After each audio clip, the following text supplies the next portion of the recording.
It's reserved?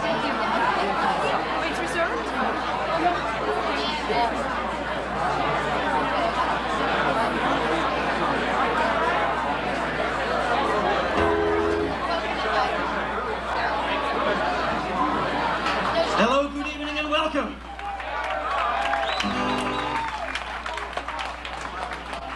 Welcome to Not the Show. This is the finale of our 10th season. My name is Chris Broadhurst. It's taken us 14 years to get there, but it is the finale of our 10th season. I want to start off by saying that we're extremely mindful of the fact that you are the people who stood in the pissing rain to get the Saturday tickets before they sold out. The Friday people and Thursday people, they just had to make do with those tickets. Anyway, for those of you who've been paying attention over the last 14 years, you may have noticed that I wasn't in the last two shows. Yeah, very good, Mark. Very good, Mark. I'll see you later. Yeah. And that's because my wife and I were over in England for quite a long time, working off and on, and I must say it's great to be back in Bermuda, and it's great to be back with the boys as well. Whoop, sorry. Great to be back in Not the Arm again. We're going to do something a little different tonight. We decided that lots of people have asked us on the street and said, you know, I really like that song, you're going to bring that back and you're going to do this bit again, and we've always done new material.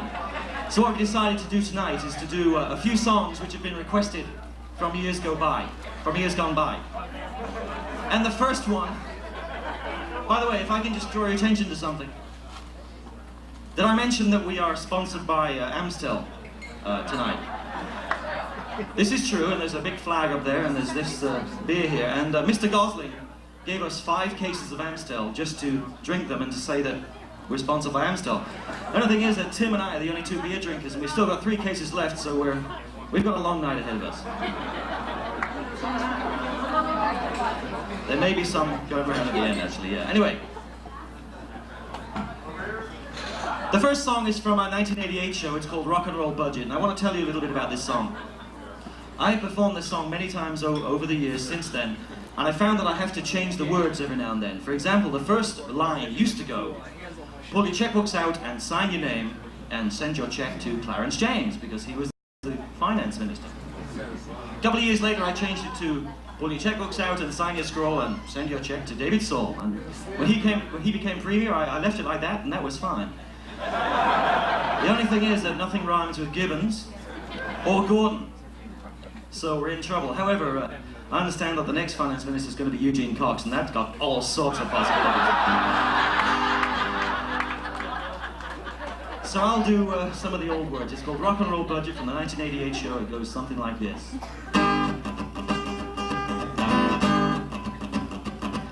A 25, 35, 45 mil. Guess who'll end up paying the bill? 65, 85, 100 mil. You can bet that the taxpayers will pull your checkbooks out, sign your scroll, send your checks to David Soul. We're gonna rock the budget all night long.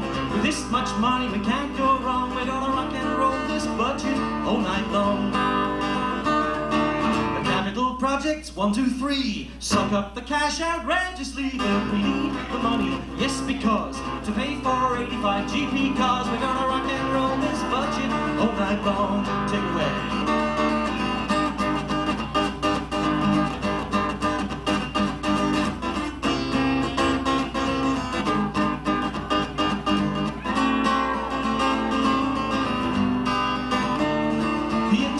It cost about 62. When we overrun, we won't tell you. We're gonna rock the budget, yes my dear, cause this could be an election year. We're gonna rock and roll this budget all night long.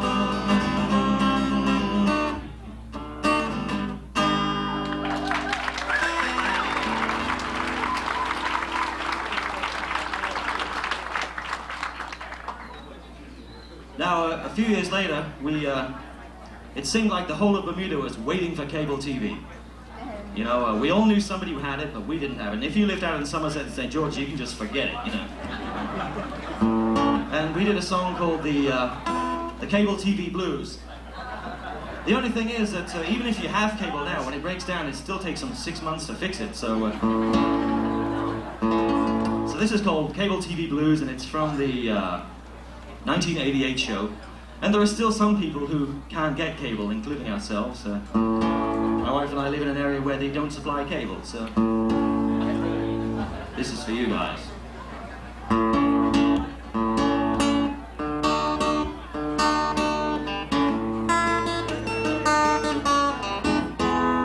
Well, I'm sitting in my cottage, my little cottage by the sea. Well, I'm sitting in my cottage, my little cottage by the sea. While I'm waiting for the man to come and hook up my cable TV. Well, I signed up for those movies, I want that HBO. Well, I signed up for those movies, I want that HBO. Well, I swear I never saw a man lay cable so goddamn slow. Ain't got no satellite, ain't got no dish. When cable came along, I thought I got my wish, but I'm waiting in my little cottage by the sea. Well, I'm waiting for the man to come and hook up my cable TV. Ain't got no satellite, ain't got no dish. When cable came along, I thought I got my wish, but I'm waiting in my little cottage by the sea. Well, I'm waiting for the man to come and hook up my cable TV.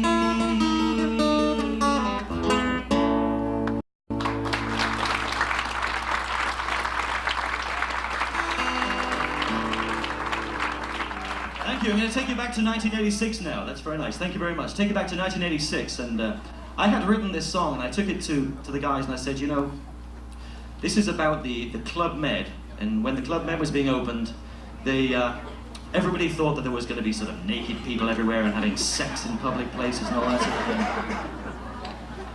Which of course didn't happen at all. They weren't even coming to the hotel in the first place. But anyway, I said, look guys, you know, we're doing these video bits at the beginning of the show, why don't we do a music video like MTV, VH1 and everything? And I remember one of the guys saying, well, what do we do? And I said, well, why don't you just meet me on Kinderfield Road at 10 a.m. and bring a load of beer. And don't forget the video camera. That day we shot 6 hours of video. We got thrown off the Club Med property by the security. Actually, all these people came down in uniforms and threw us off. And we still had one scene to shoot, and that, for those of you who've seen the video, that's the scene where we're all looking through a camera and we all fall in the water. That was actually done on Harrington Sound Dock. So we're saying, what can we do? You know, this is an important scene. The song is called Boardwalk, and it goes like this.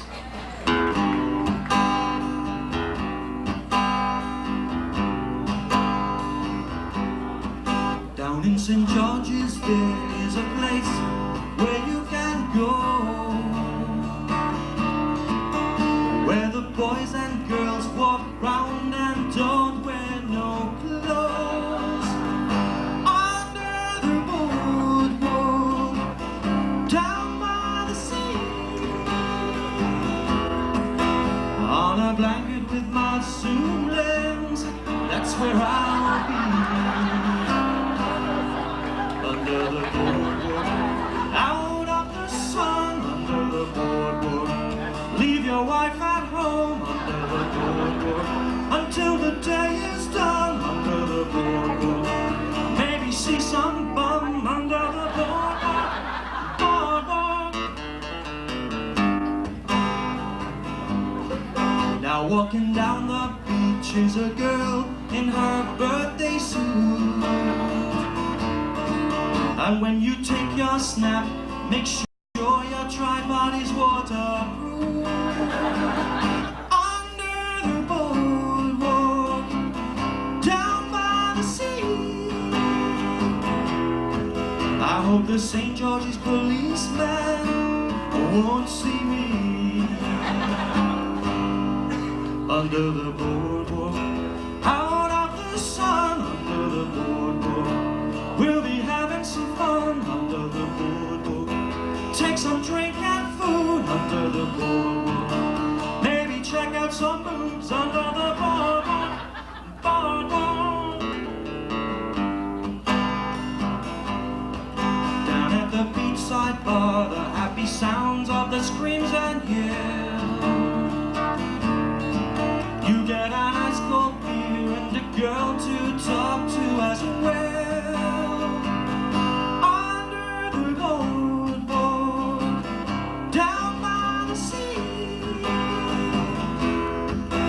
Maybe this time it will be my lucky day. Under the boardwalk, out of the sun. Under the boardwalk, we'll be having some fun. Under the boardwalk, staring into space. Under the boardwalk, you can sit on my lap. Under the boardwalk, boardwalk. Under the boardwalk,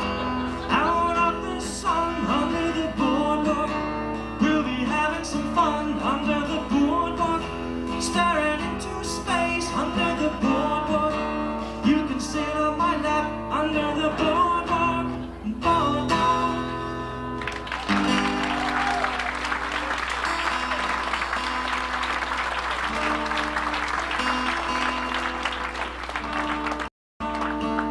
Thank you very much.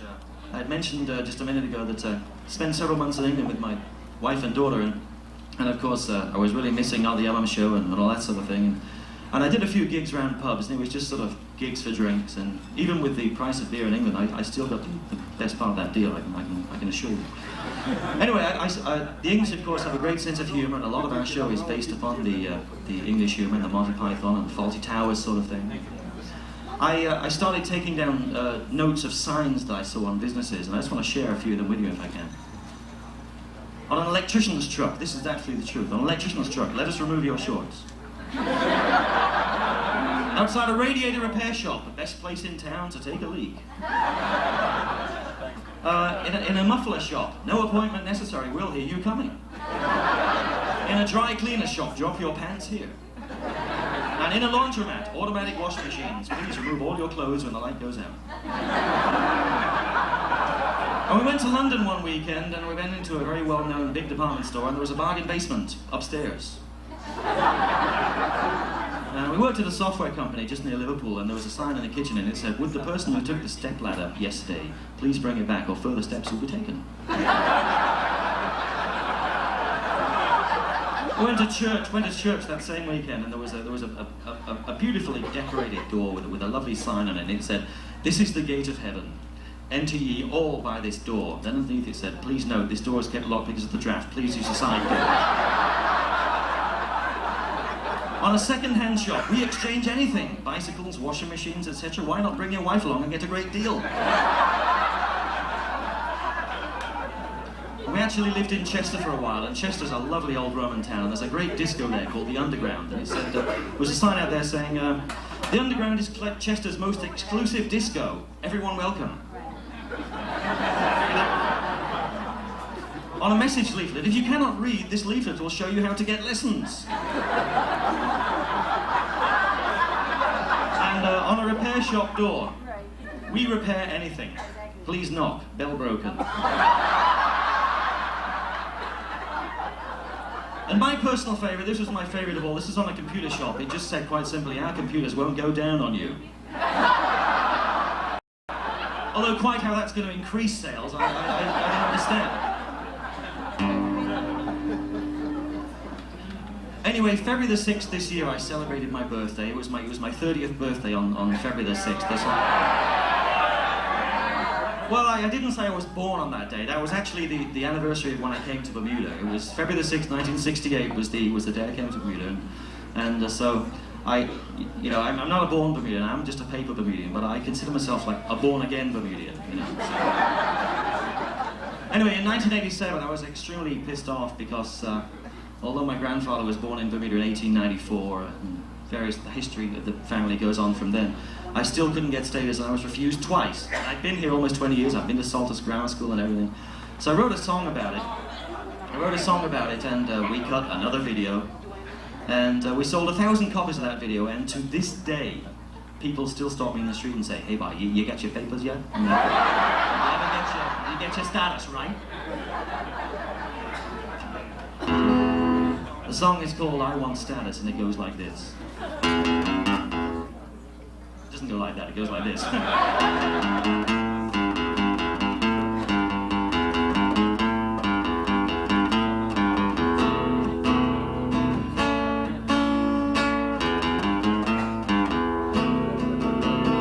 I've been here since 1968. That's almost 20 years, for heaven's sake. I want status.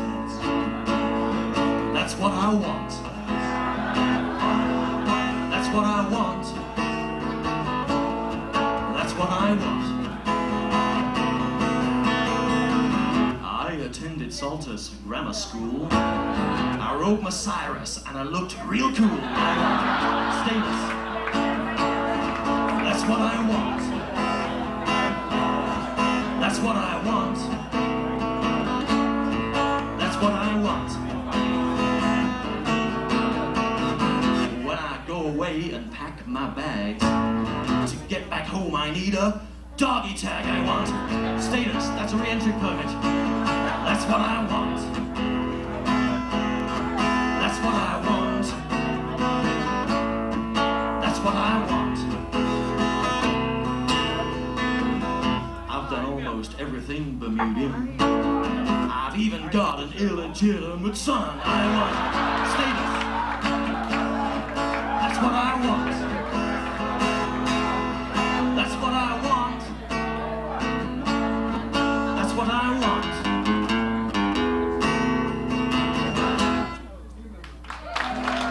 Thank you.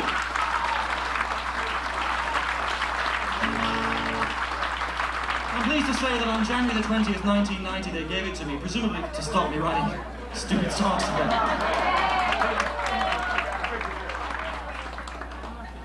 Cast your mind back, if you will, about 2 years. This is a song which has never been in a Not the Album show. I wrote it a couple of years ago with the intention of being in the last show, and was sent away. And I wrote it because I was sitting outside my house on a Saturday morning, and it was beautiful, just like today. Not a tiny bit of wind. It was just like I could see the harbour from my house, and it was just beautiful. And I was just breathing the clean air and just thinking how wonderful it is that we live in Bermuda. Then I heard this noise in the distance. And it was a thunder noise, and I knew immediately it was Ross Perot. For those of you who don't know, Ross Perot has a 50-foot fountain speedboat, which is called Blue Thunder. And I heard him getting closer and closer and closer, and I just couldn't catch sight of him yet. And I saw him go through Timlin's Narrows, which incidentally is a no-wake zone. And he was doing, I would say, about 80 miles an hour. I ran inside, got my binoculars, and I looked at him, and I could see his nose sticking out, his little ears like this. And he's wearing sort of like a World War I leather flying helmet. So I sat down and I wrote this song, and it's about the obnoxious price of real estate in a certain section of Bermuda. And I didn't think it was quite long enough, and so last Friday, because the kite flying weather was so bad, I wrote a second verse. So it's called Tucker's Town.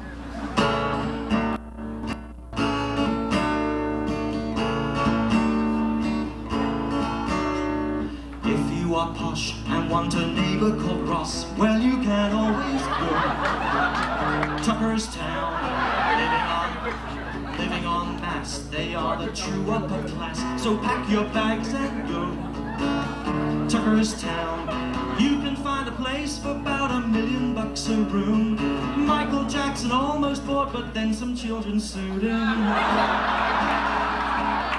Phil Collins once stayed out there, he never once wore a jacket, it wasn't required, so go Tucker's Town. Caviar and champagne, Tucker's Town. Pass me Forbes magazine, Tucker's Town. Daddy just bought me a plane, but it's only got 2 engines. Just look around, you'll see the highest priced houses in the whole damn world. Tucker's Town, maybe go to Windsor Beach down below and see a topless girl. Tucker's Town, listen to the rhythm of the birds, see the view from Ship's Hill. Oh, I must change these words. So maybe I'll see you there. We can forget all our troubles, forget all our cares. So go Tucker's Town, caviar and champagne. Tucker's Town, pass me Forbes magazine. Tucker's Town, Daddy just bought me a plane, but he still won't let me go to Aspen. The Tucker's Town. Oh my gosh.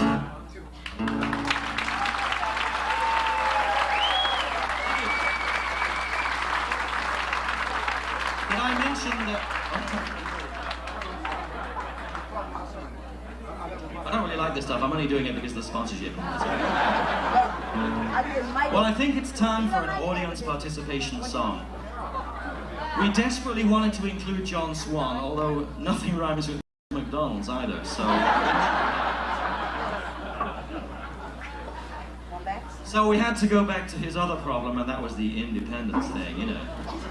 Which of course is in the news again now, but not attached to his name. He's already in enough trouble as it is. So I'm gonna sing Everybody's Doing a Brand New Dance Now, and you're gonna sing back, Come on baby, do the indie pen dance. Okay? Let's just try that. Everybody's doing a brand new dance now. Come on baby, do the indie pen. You people are great.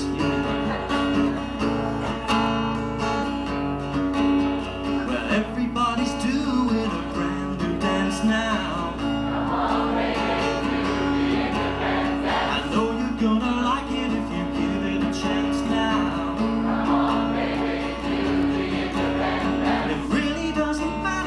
Nothing to gain. John just has to do it to complete his reign. So come on and do the independence today. We're gonna screw the people, yeah. Come on people, wake up, come on, and follow your good friend John. Well, we're just a little island stuck here out in the ocean. So we'll ignore the facts and we'll just play with emotion. Nothing really matters to John Swan, you'll see, and it really doesn't matter if you don't agree. Just come on and do the independence today. So come on and do the independence today.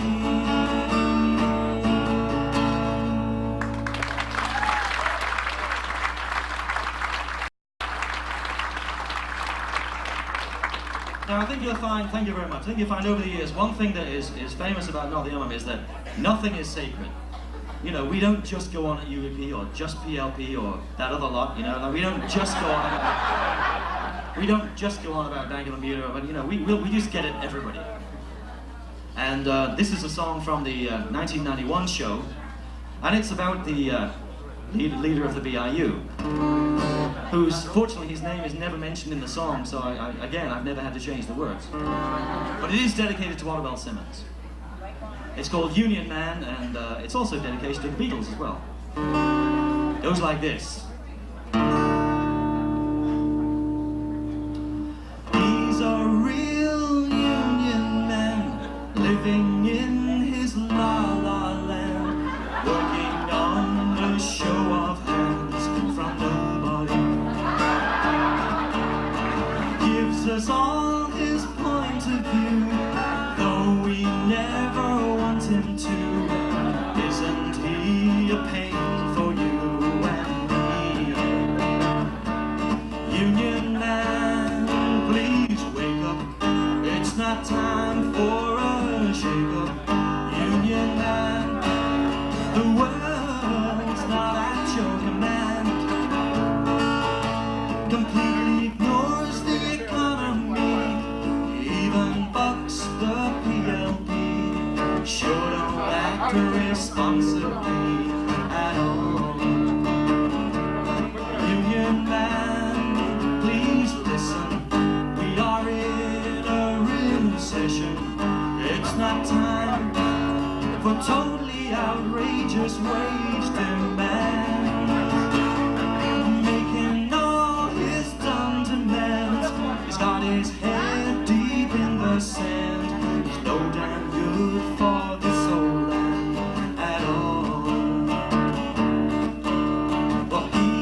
under show of hands from nobody. Working under show of hands from nobody. Thank you.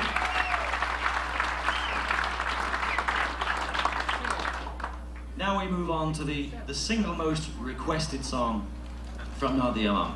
And I was down at the ticket office last weekend and the weekend before, and people were coming up to me saying, "Now, I hope you're going to do Bream, right? I hope you're going to do Bream." Even Gavin Wilson, who I have an enormous amount of respect for, basically because he can act. Even Gavin Wilson said, "No, you ain't gonna let me down. I hope you're going to do Bream, right?" And for those of you who don't know, maybe you haven't been going to the show for a few years, it's about the appalling state of the fishing industry. And in particular, Danny Ferris. When we did this, David Lubbs was very kind. He played it to death on the radio. It's a great song, and it's going to be coming out on our CD. Did I tell you that we were going to do a CD? Yeah, we're going to do a CD later this year. I don't know what else will be on it, but I know Bream's going to be on it, okay? Goes like this.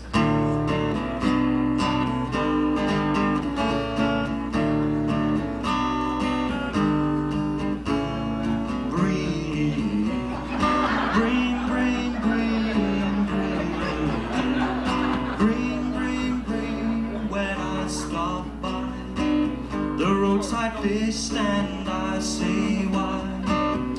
To the fisherman, is there no yellowtail or hind? Just Bream, Bream, Bream, Bream. When I go out to eat and order fresh fish I can never see, to get my best wish, it might be local, but all it really is Bream. It might taste just fine, drink a lot of wine, leave from Welsh Chardonnay.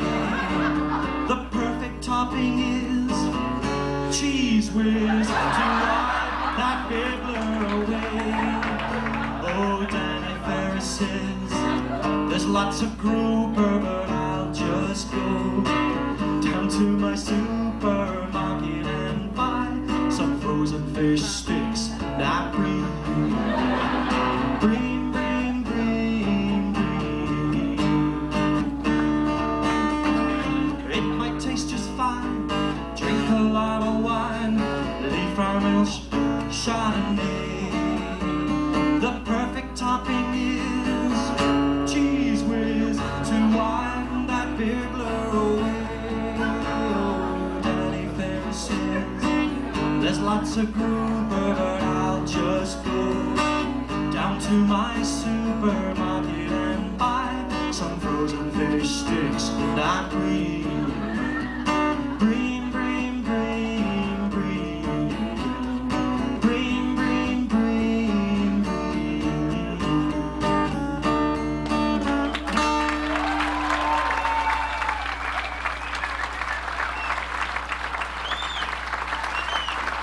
Thank you very much.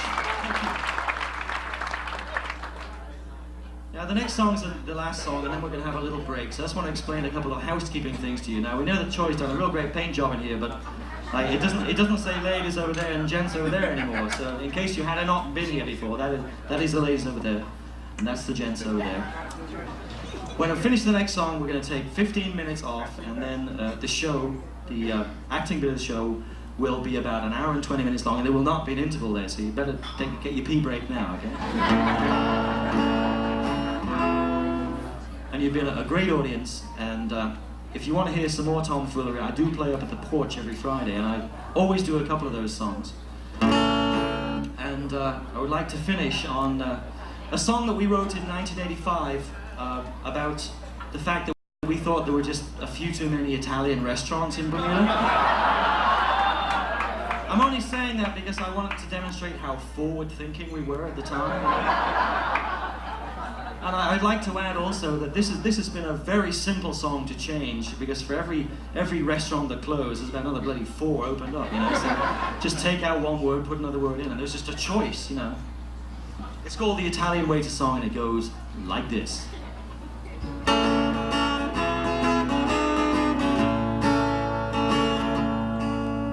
We come here, we come from very far away. We like this place, we're going to stay. We open a plenty ristorante, so you can eat both night and day. A little Venice trattoria too, a Portofino. What you gonna do? You're going to eat everything that we put in front of you. We lose the World Cup, so we're taking over.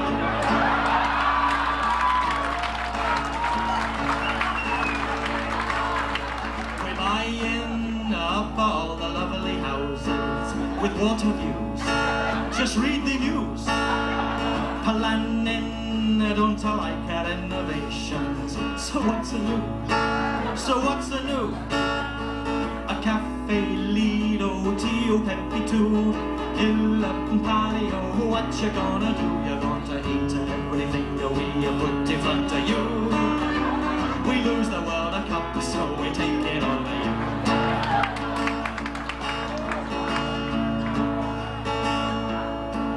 A mafioso, yes you say we're mafioso. That is not so, that is not so. Italiano, yes we are Italiano.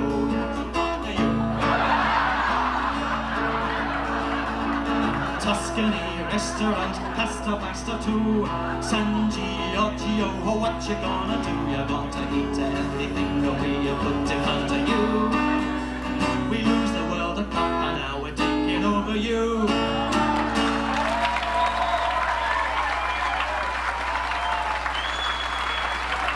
Thank you very much. My name's Chris Broadhurst. We'll be back in 15 minutes. Thank you.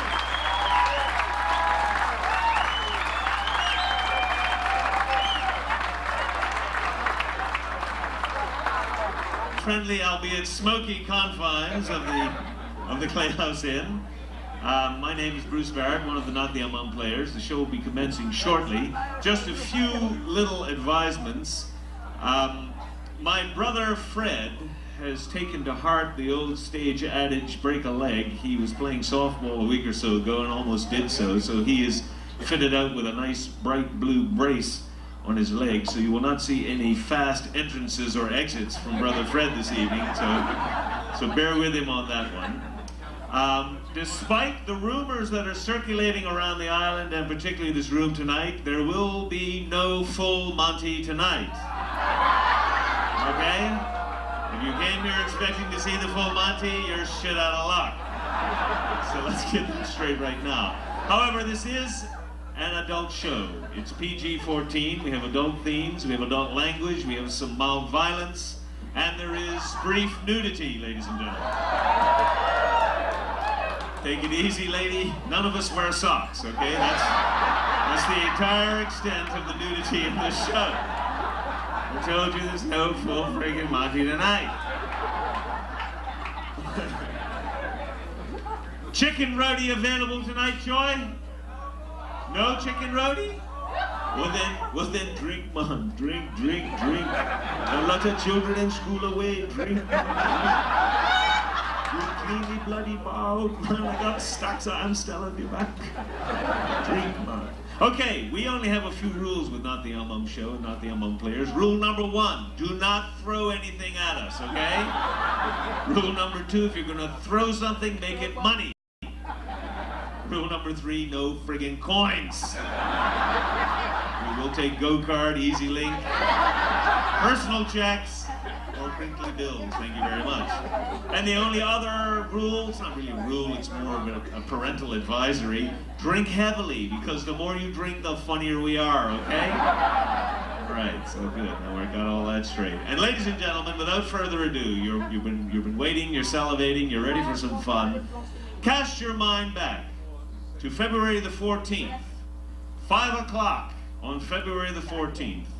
And with a nice Saturday night welcome, a big round of applause, welcome to the stage, Not the Ummum Players.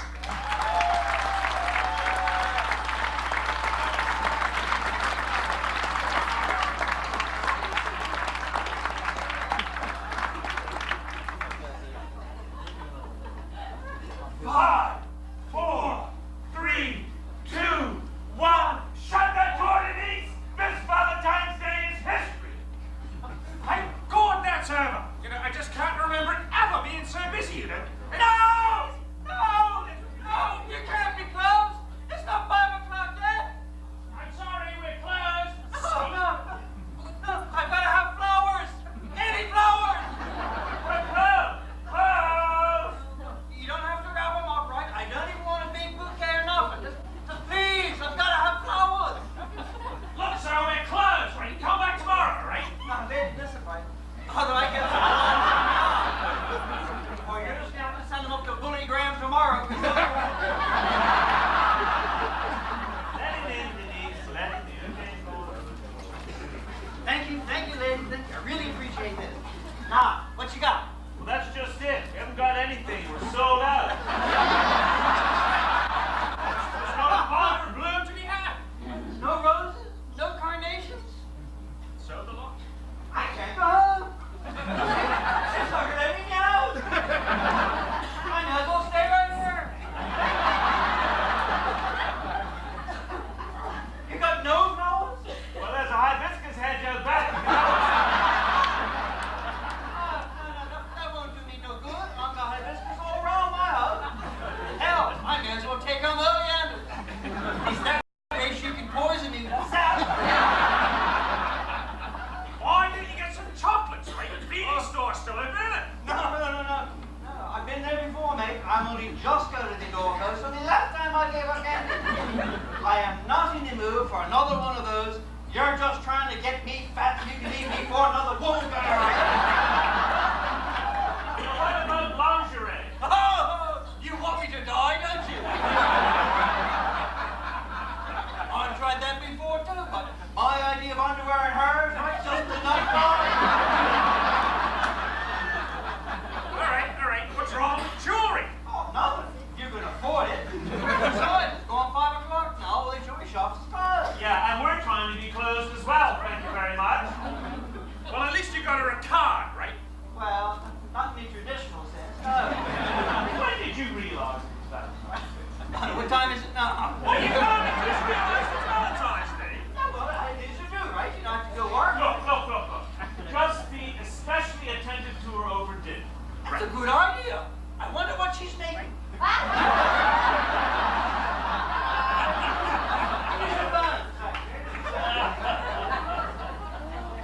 Mark. Hey, Bob. Hey, Mike. Did you get all your deliveries done? Yeah, I finally got them all done.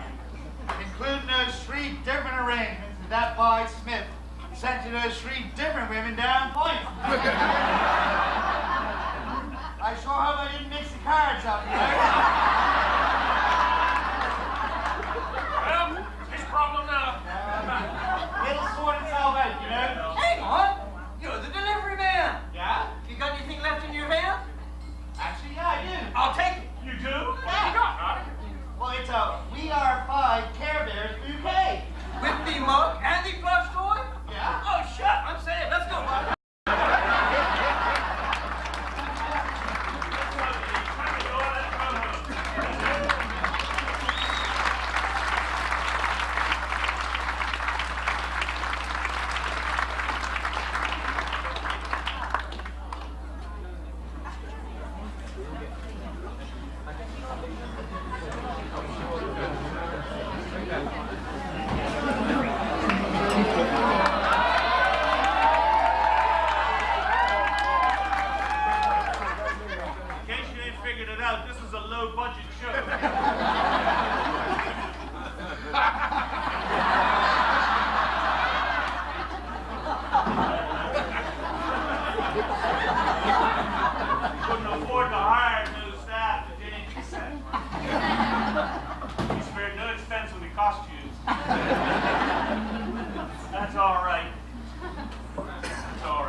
Welcome back to Station MWK, friends.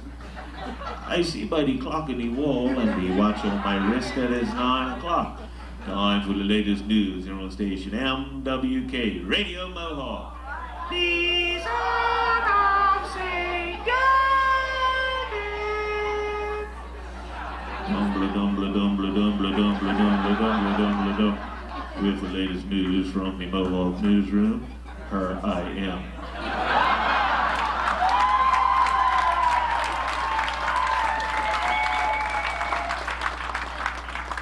tonight, a presentation of MBO. Premier Pamela Gordon is back from her trade mission to Hollywood, California tonight. While in Tinseltown, the premier was a contestant on the TV game show Let's Make a Deal. And she again failed to trade in Quentin Edness when she had the chance.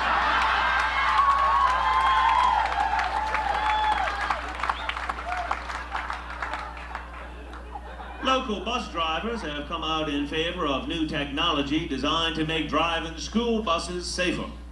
Prior to boarding the bus, all passengers have to pass through special rowdy young asshole detectors.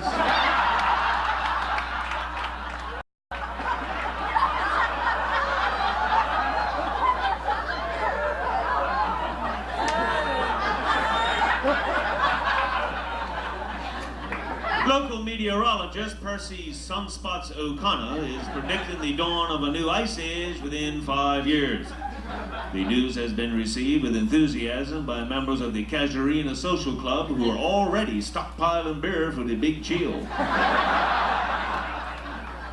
PLP leader Ms. Jennifer Smith has unveiled a special charity fundraiser called the Keep Your Mouth Shut-a-thon. The program rewards community groups with money from pledges tied to how long Rolf Commission can keep his damn mouth shut. Unfortunately, no community groups have received any money so far. We'll be back with more news after this word from our sponsor. Be sure to tune in to MBO, Mohawk Box Office, this coming weekend as MBO, in an exclusive partnership with Roger Sherritt's CCTV in Hamilton, brings you the Saturday Night Fights. See drunken brawls at All Boys Point. Watch lovers quarrel in Parleville Park. Thrill to the sight of Front Street being blocked off by the Odyssey Nightclub Tag Team Catfights.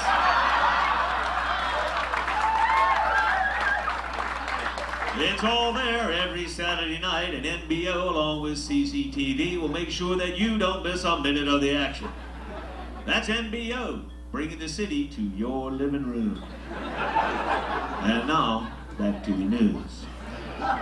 U.S. President Bill Clinton jetted into the island tonight amid tight security. A spokesman said the president was here in Bermuda to get a peace and quiet.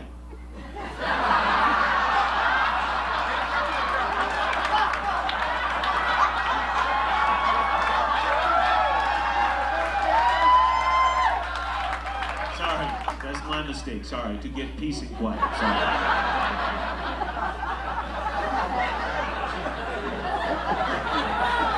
In employment news, the Physical Abuse Center's paint and body shop is looking for a panel beater. The litigation department of Conyers Dillon Pierman are seeking a sous chef, and the Diet Center is looking for a heavy truck driver. And finally in the news, in the world of sports, with their eyes set firmly on the Olympics in Sydney, Australia, the St. David's fencing team continues their training. You can watch them raising and lowering hundreds of feet of chain link around the airport perimeter every weekend.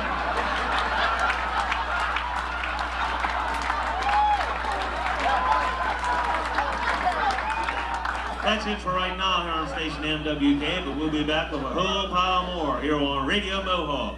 These are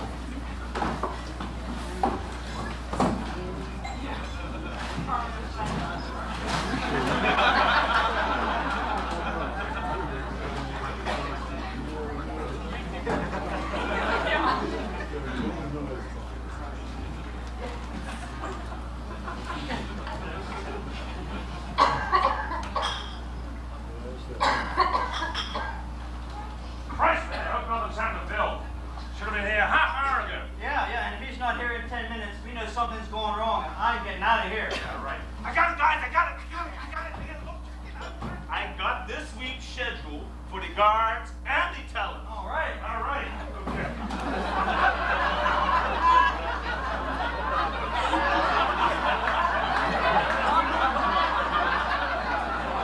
All right.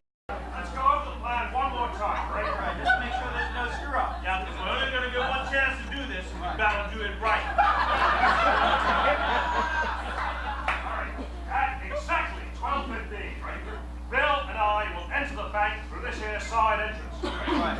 Now, I'm already going to be here in the main foyer faking an emphysema attack. Come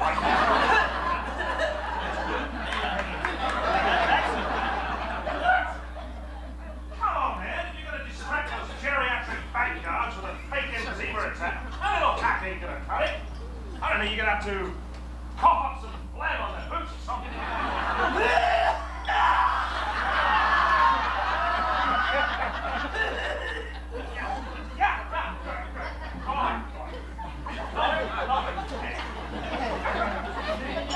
Alright.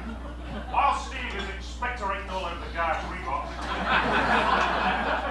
Bill and I will be dressed in suits and carrying these here briefcases, right? We're going to make our way into this corridor right here. Okay, now look. This corridor leads to the security room. Now, there's only one guard in it, right? Right. He gets up to take a piss every 3 beers.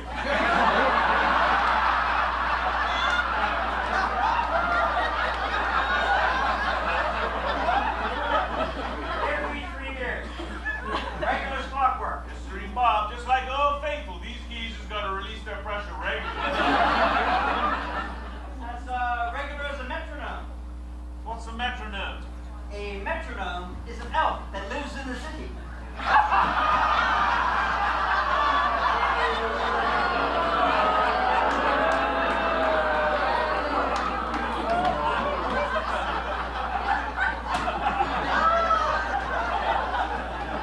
do you quite finish? Oh, can we get on with the plan, please? Right.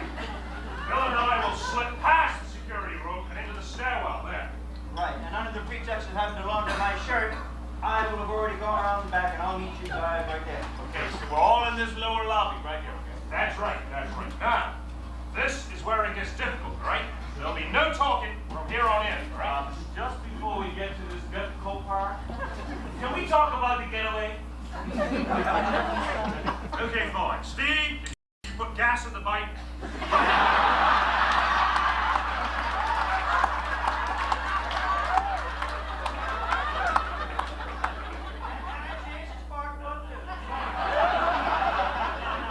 Now, there's 3 of us, we only got one goddamn bike.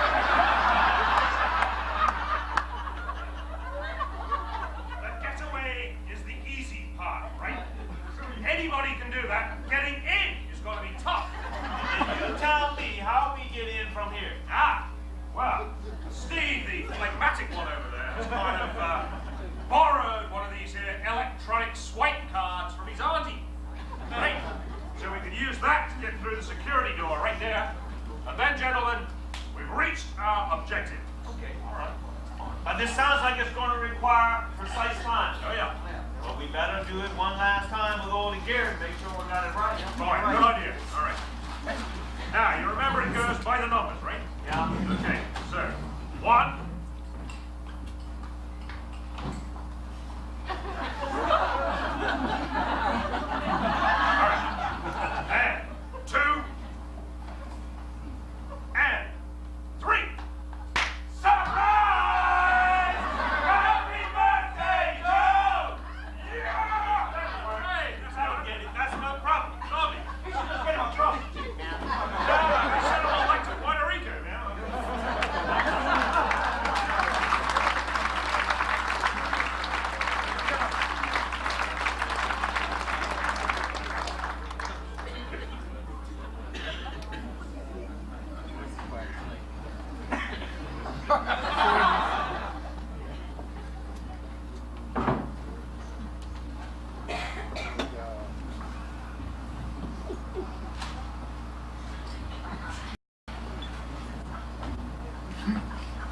Good morning, Peter.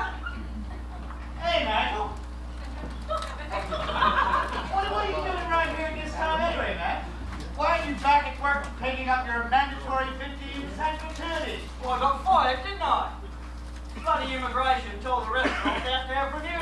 hired? So they hired 3 of them to replace me. What, now you're out here like me, are you? You're searching for a job in your chosen field, eh? Yeah, you could say that. What is your chosen field anyway?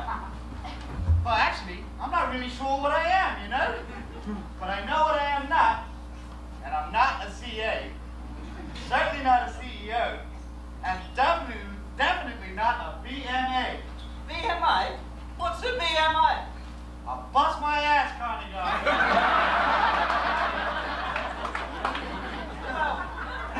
Well, there's obviously nothing in there you're interested in. Mind if I have a look? Hey, go right ahead, mate. Nothing in the Gazette nowadays anyway, except abusive, drunken Canadian millionaire essence, you know?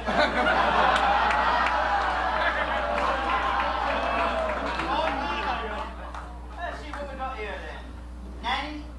Nanny, gardener, housekeeper, lordy, looking for. Nanny who speaks French, French. There's nothing in there for you or me, man. I told you that. Hang on, here's one. And it's a government job, man. A government job? Yeah. All right. High pay and low expectations.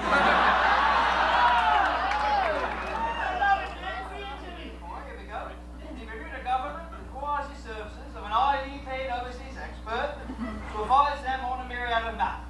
Blah, blah, blah. Oh, damn. What?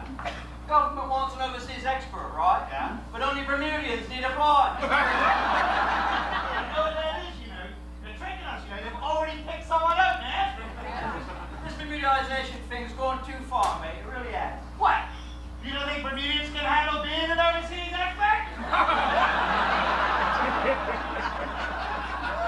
I didn't say.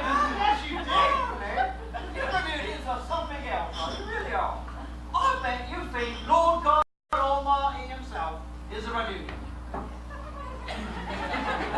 Yeah, I wouldn't be surprised with you. No. God created the heavens and the earth in 6 days, right?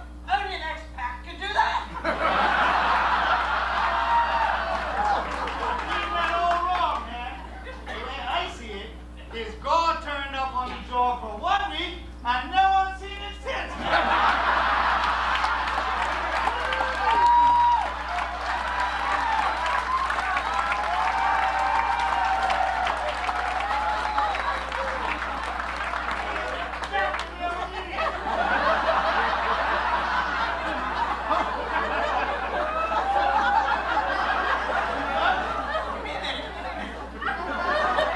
Here we go.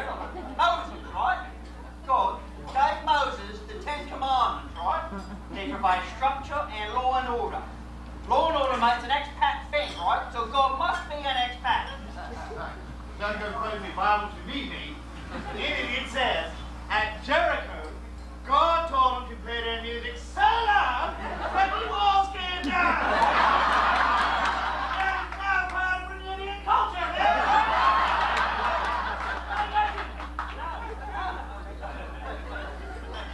Here we go, look.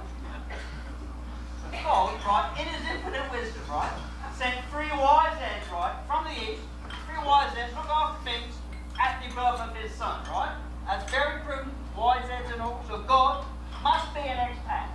Quoting these parts to me is not going to work, mate. Because the way I read it is God had an outside child by someone else, a virgin woman, yeah?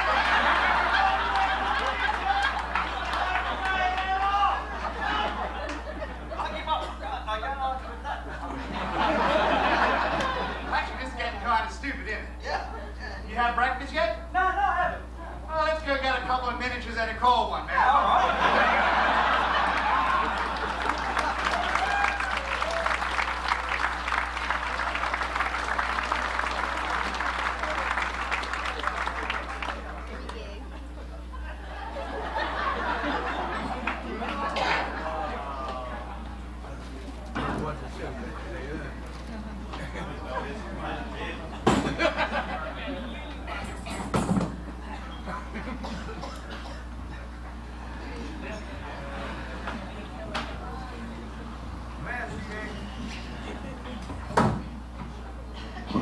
station MWK, friends. I see by the clock on the wall and the watch on my wrist that it's 9 o'clock. Time for the latest news here on station MWK, Radio Mohawk. The Son of St. David.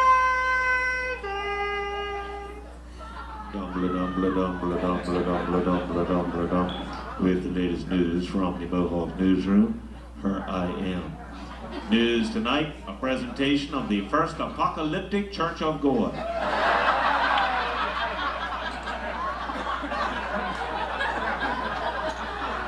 Police were called to Ordnance Island in St. George's today to disperse an angry mob of East Enders who threatened to throw rocks and bottles at a cruise ship chartered by a group of actors. Spokesman said, "We heard there were thespians on board."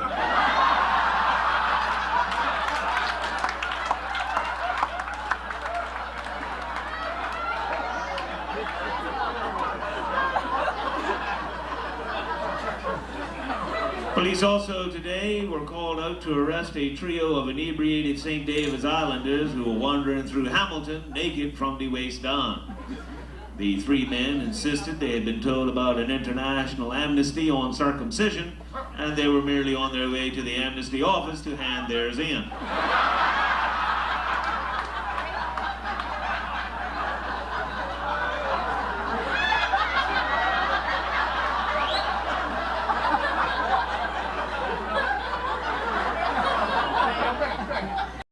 Police today also arrested local gardener Anthony Stalks and Seeds Bascom for cultivating a patch of bonsai marijuana plants.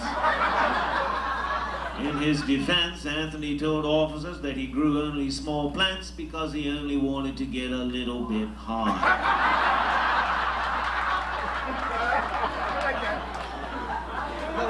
In other local news, St. David's aquatic entrepreneur Jacques Sealegs Fogo has responded to visitor demands for more water sports. He recently opened the Bermuda Skinny Dipping Center and the Barracuda Reef Snorkel Tour. Responding to subsequent market demands, local physicians have built the genitalia repair clinic right next door. We'll be back with more after this word from our sponsor. Come join the happy congregation at the First Apocalyptic Church of God on Goat Spittle Lane in St. David's. Pastor Arthur Dronon conducts morning worship every day in the air-conditioned chapel, and a warm welcome awaits all who attend the afternoon meditations in his personal sanctuary. Free grocery vouchers, private counseling, and frequent flyer mileage awards are some of the benefits available from this progressive pastor. That's the First Apocalyptic Church of God, the Reverend Arthur Dronon, pastor and overseer. And now, back to the news. The governor today convened a royal commission of inquiry into the findings of previous commissions of inquiry. In local news, parliamentarian Grace Pitcher Bell has set up a Mexican food restaurant. Grace insists that it is an all-local enterprise that is only coincidentally called Taco Bell.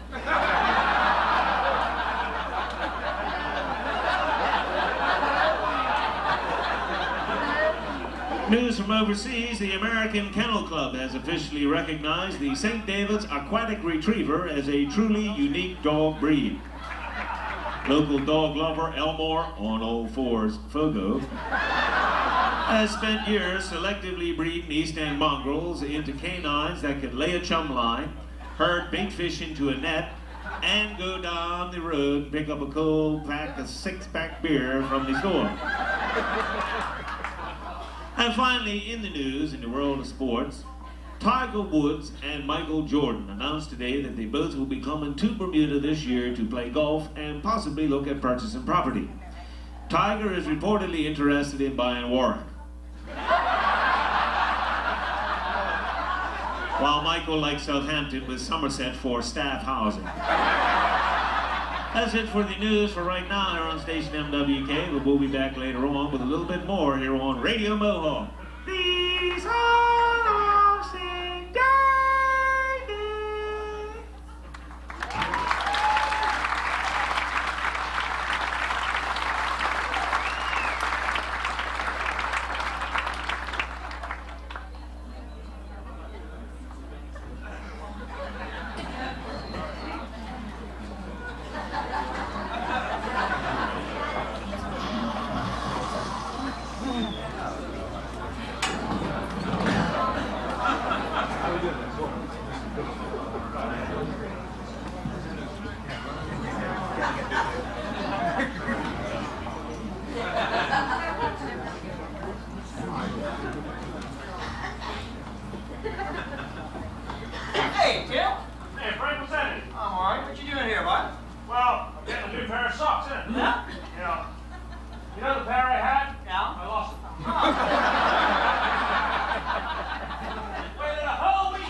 find a jacket to match these pants exactly. Right, you're going to need a salesman. Yeah. Yeah, I know.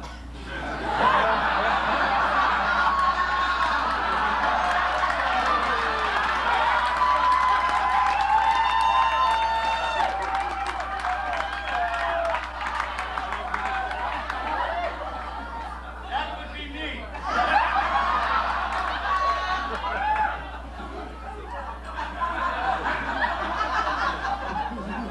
What I want, right, is a jacket to match these pants exactly. You want a jacket to match those pants exactly? Exactly. Then why don't you buy a suit? Not exactly. But if that's the way you want to do it, I'll hold on to these pants and you can go look at those jackets.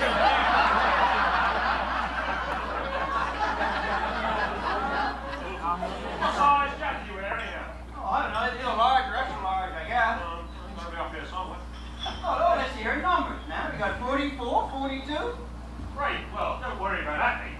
That's the European method of sizing, right? Yeah? Oh, yeah. They do it by age.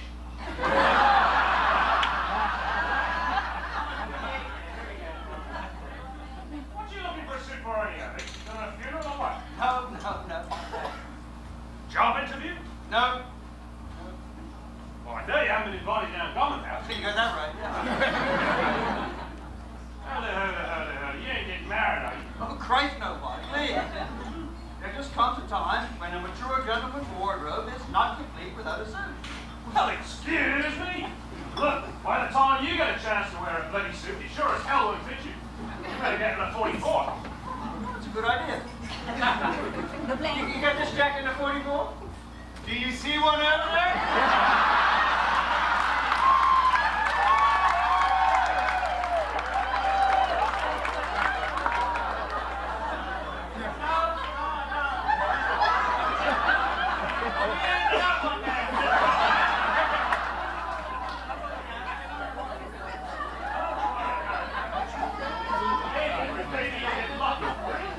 Get a chance to wear it like a couple of years earlier. Yeah, maybe. You get that 42 right there. Good idea. There we go. Now I'm all set. No, mate, you gotta get a tie there. Tie? Yeah. There's some ties over here. What you think of these, Mark? Well, I don't know. Which one do you like? I'm not sure. Which of these ties goes better with this suit? Bring them over here. Which of these ties is the best one? That one. Why is that? It costs more. I don't know, Yeah, man. that could be all right. For some reason, chicks like ties that cost more. They do? I don't know why they do. So you need anything else? Socks or shirt, something like that? No, I think I'm all set. Now you gotta get a new dress shirt. No, I don't. I'm still got the one they made me buy when I was in my brother's wedding. Yeah, that's right. And it's still got all those grass stains all down your back from after the ice. That's true, right? But the jacket's gonna cover that up. No. Take it from a fella who knows. A jacket is only for walking through doors. What? Look, suppose you're going out to some ditty restaurant, something like that. Okay. Before you walk out of your door, you put your jacket on, right? Right. Okay. You get into your car, you take your jacket off again, right? Right. Okay, you get to the restaurant, you put your jacket on, you walk in through the door, Right. you take it off and you put it on the back of your chair, right? You're right, you know. Coming home, same thing in rewind. Money for doors. Now look, I'm gonna go see if I can find a cashier to ring this up for me, right? If you want to buy anything, just come try to find me over here, okay? You think I should get some socks? No, no need, mate. I'm gonna get these here. You can borrow them anytime you like.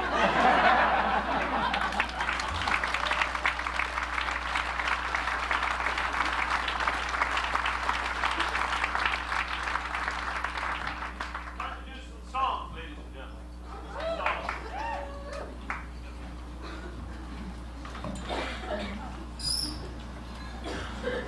Tim, the orchestra leader, and Bruce, the backup singer.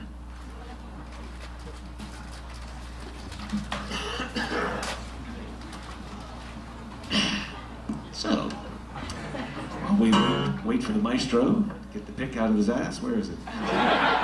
Got it? There it is. It's in the side pocket tonight. Okay. Here we go.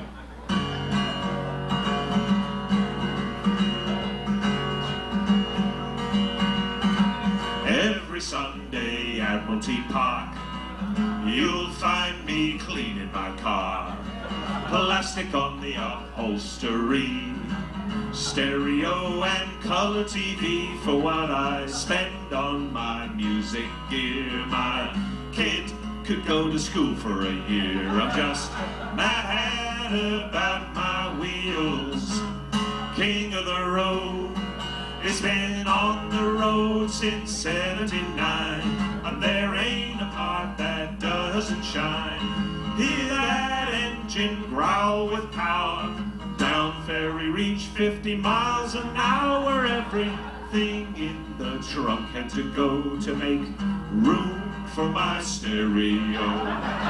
Check the tires low and wide, screen so dark you can't see inside. There's only one thing that's a pain, I want to drive it in the rain. I'm just mad about my wheels.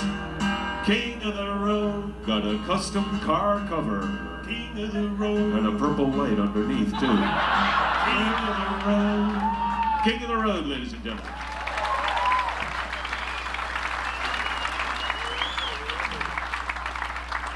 Thank you very much. We'd like to continue with a little blues number for you.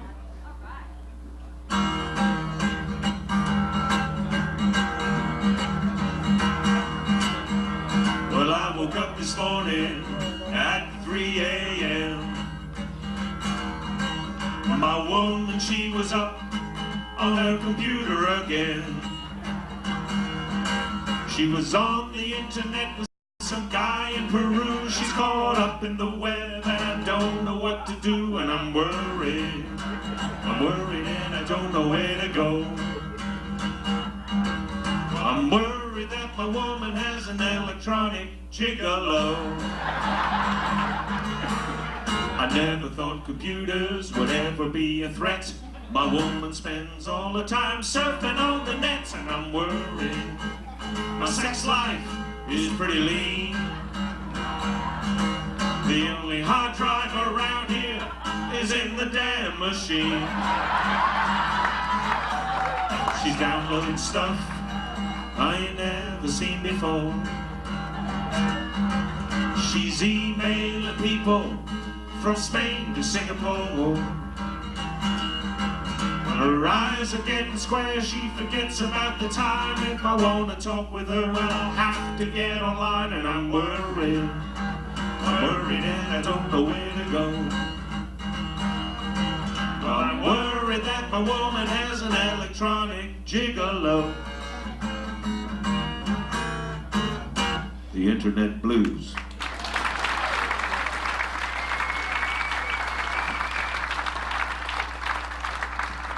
Thank you, folks. We call ourselves the Headliners, and we take our name and our inspiration from the headlines in the newspapers. And here's a song about something that's been in the news an awful lot.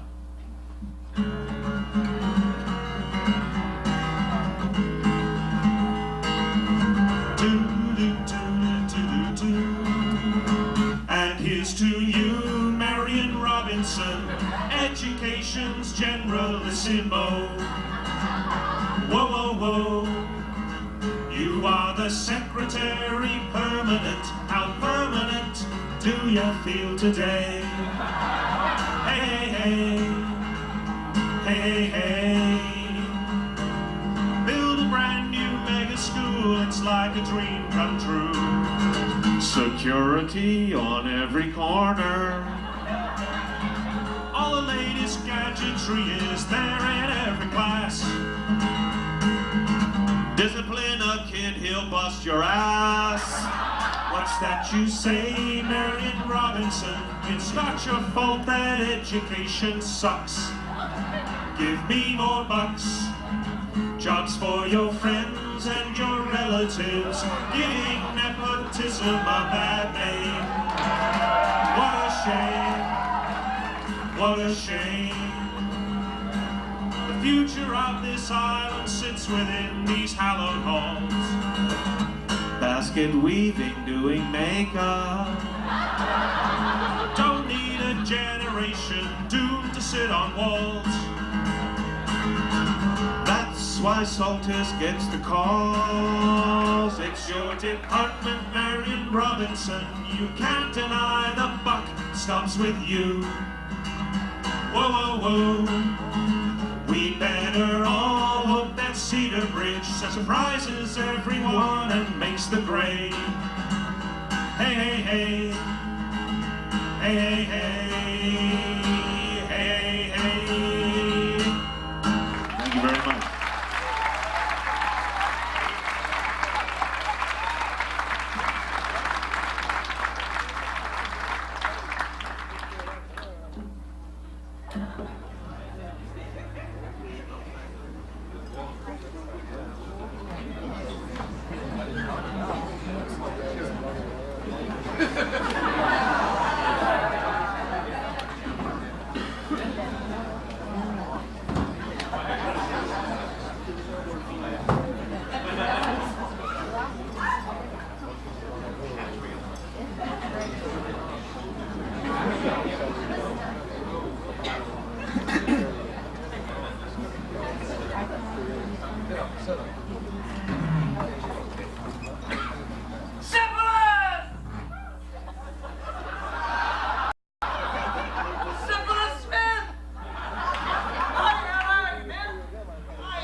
You sure do move around a lot.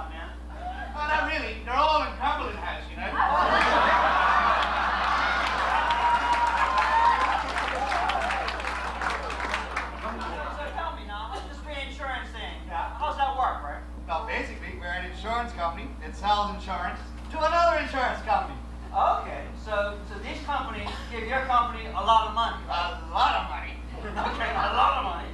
And if all goes well, right, you never have to do nothing for it. Hey, mate, my clients are happy to write me a check and not see me again until their next premium is due. That sounds like a license to print money, man. I think they do that over at Forgery.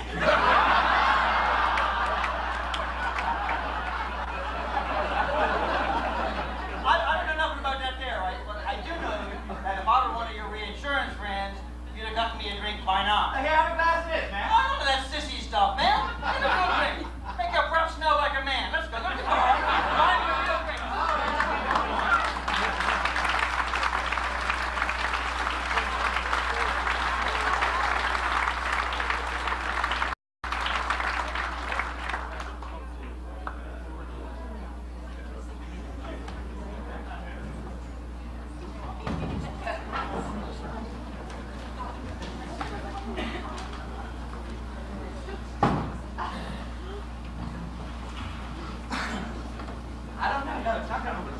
And you know what? We're never going to get this done by Friday. You know that, right? I know what you're saying, man. Trying to schedule all of these specialized government summer camps to fit into a 2-month period, man, it's a nightmare, man. You can't do it all. I don't know why they have so many of these damn camps anyway. Because your government wants to portray itself as a government for everybody. Here I was, thinking it was just a ploy to keep the youth off the street. But if that's the case, why are we trying to schedule a 3-week pack raising course down in Clearwater? Because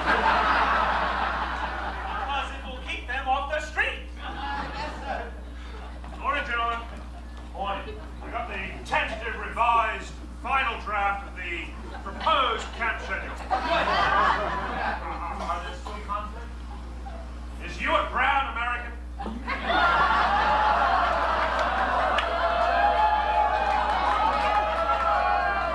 Looky here, right?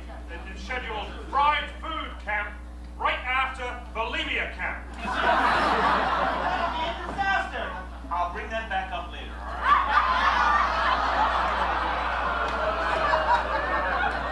Well, maybe that'll make it easier to swallow. You're right, things are clearer the second time around. Look, they scheduled young bank robbers camp the same time as cycle repair camp. It's criminal, man. Mistakes are manifold.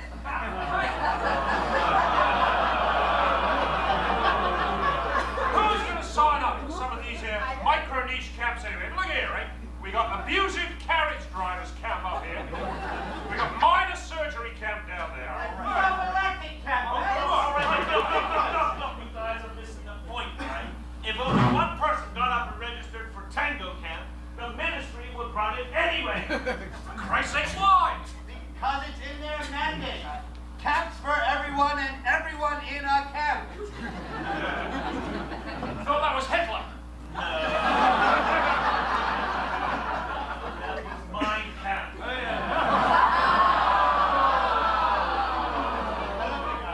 We've got to iron out all our problems now and get this draft revision tentatively finalized today. If we take the young accountants of the future camp and put it in with Crown and Anchor camp. I see where you're coming from. So, like, if we put the drug testing camp here in with Camp Clean Sweep down there. And that opens up piles of room for Camp Hemorrhoid. Okay. Okay, look, we're on a roll here, but it's time for lunch. We do this after, and actually, it don't matter what they call the camp. It's all the same anyway. Well, that's right. It's like a field trip every day. And swimming twice a week.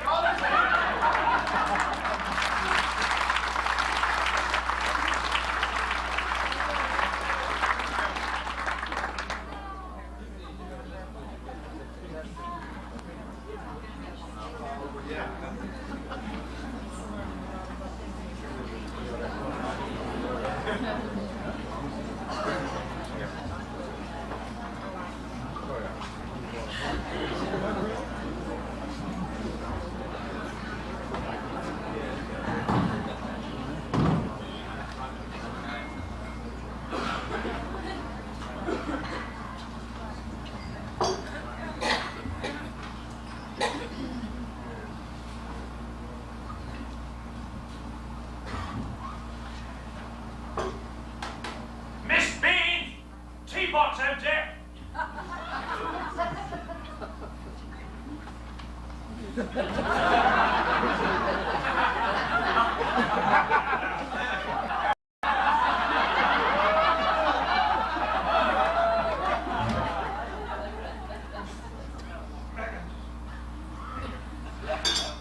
Thank you, Miss Bean.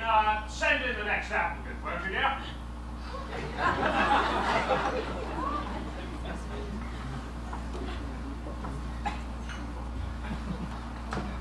Good morning. Good morning, Mr. Simons. No, it's Simmons. With a 2 M's. Okay, so it's, Simmons, yeah? No, it's Simon Simmons.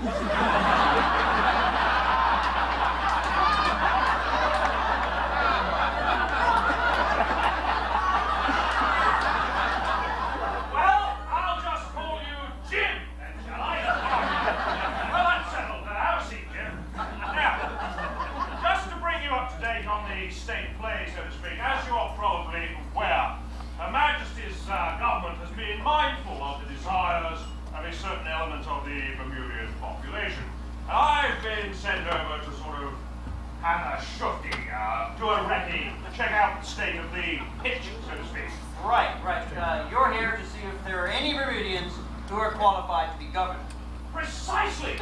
Well said, Jim. Tea? Oh, thank you. Oh, yes, tea for Tanqueray.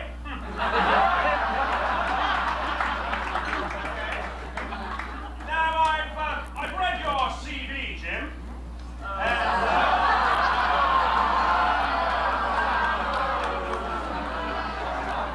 I'd just like to ask you a few questions, right?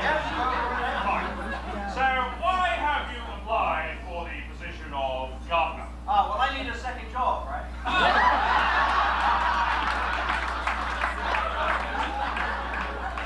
Jolly good. Well, as you know, the position of governor has some rather testing elements. In fact, it's rather sort of testing job in a very sort of tricky way.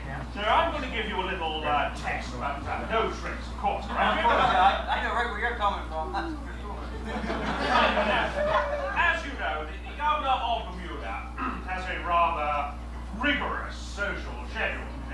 And one of the attendant requirements of the job is to have enormous capacity for tea, while still being able to play the old straight bat. Right. So what you're saying is that no matter how tapped I get, right, I'm still going to be able to do my job. Precisely. Yeah. No problem. I worked construction for 10 years.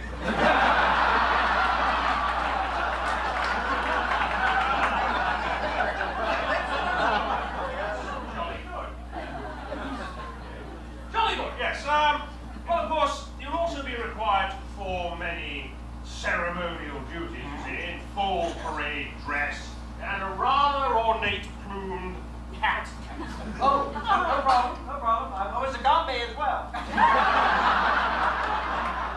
Jolly good, jolly good.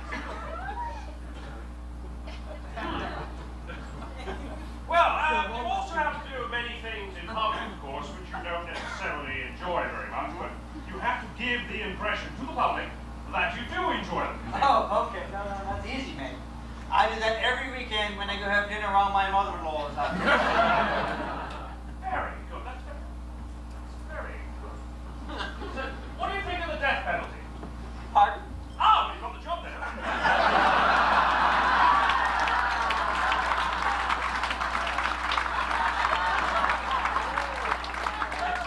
don't we go out and meet Miss Bean and the rest of the chaps and maybe take a little stroll around the hat, eh? Yeah. Right, okay, off we go.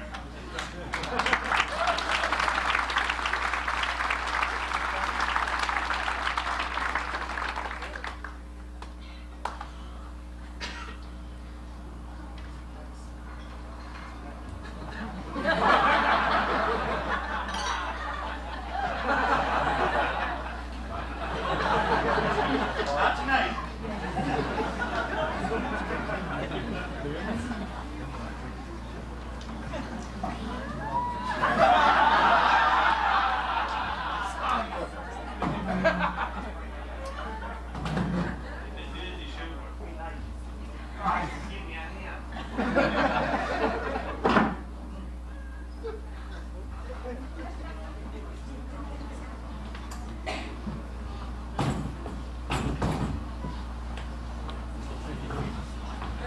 Welcome back to Station MWK, friends. I see by the clock in the wall and the watch on my wrist, it is 9 o'clock. Time for the latest news here on Station MWK, Radio Mohawk. The son of St. David. Dumbla dumbla dumbla dumbla dumbla dumbla dumbla dumbla dum. With the latest news from the Mohawk newsroom. Her I am. News tonight, a presentation of St. David's Psychic Hotline. St. David's Psychic Hotline, whose motto is, don't bother calling us, we know why you're calling, just send the damn money.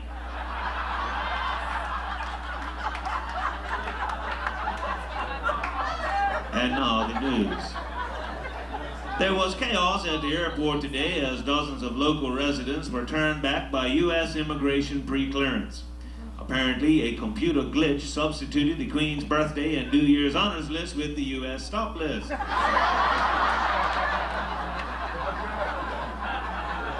At a parliamentary press conference today, MPs John Irving Pierman and Quentin Ednes revealed the official reason why Police Commissioner Colin Coxwell left the island. Both MPs blame the commissioner's departure on El Nino.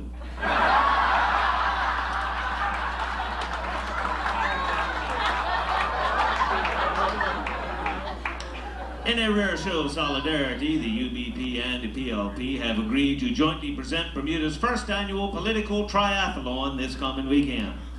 Traffic will come to a standstill in Hamilton as teams of local parliamentarians swim in scandal, ride roughshod over morals and ethics, and run away from their responsibilities.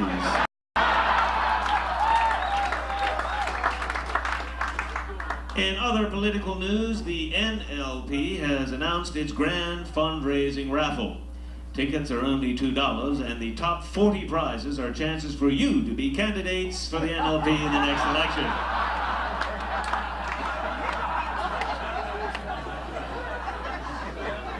Ms. Ellen Brown, the owner of the Body Shop, announced today that following her monthly inventory, this time supervised by the police, she has decided to change the name of her business to the Body and Head Shop. In local news, an automated teller machine, or ATM, has recently been installed at the Chapel of Ease here in St. David's. The church is now due to be renamed the Chapel of Easy Payments. A number of new books have been released by local authors. The Bermuda Police Service has put out a very slim volume entitled How to Drive Police Cars Safely. Sir John Swan has rewritten a number of nursery rhymes and issued them in a book entitled Old MacDonald Had a Franchise.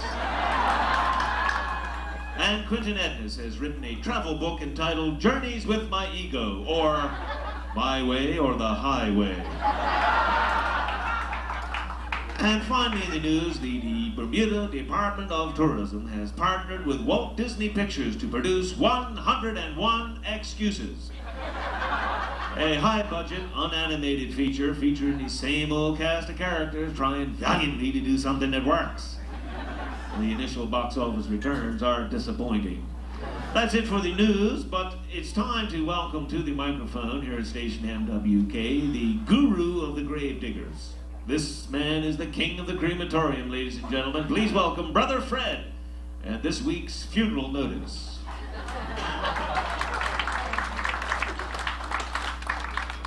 Good evening. We regret to announce the death of well-known restaurateur and longtime sanitation worker Eugene One Nut O'Connor, beloved son of Quentin Dog Breath Pitcher and Violin Twin Peaks Lamb of Indie Way, Lighthouse Lane, St. David's in his 97th year. Those who were acquainted with One Nut knew him to be a charming man, but not a lucky one. He got his nickname as a result of a freak fishing accident during the summer of 1916. And that set the tone for much of his life.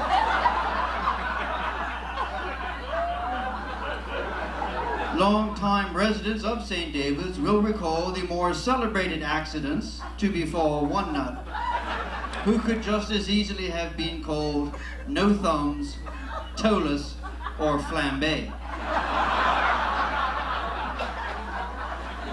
Misfortune reared its head again on Thursday while One Nut was preparing a vat of fish chowder for the upcoming county match. His assistant chef, Amos Footlong Smith, left One Nut in the kitchen stirring the vat while he went down the road to get more cilantro and have a quick one with Molly Burchell.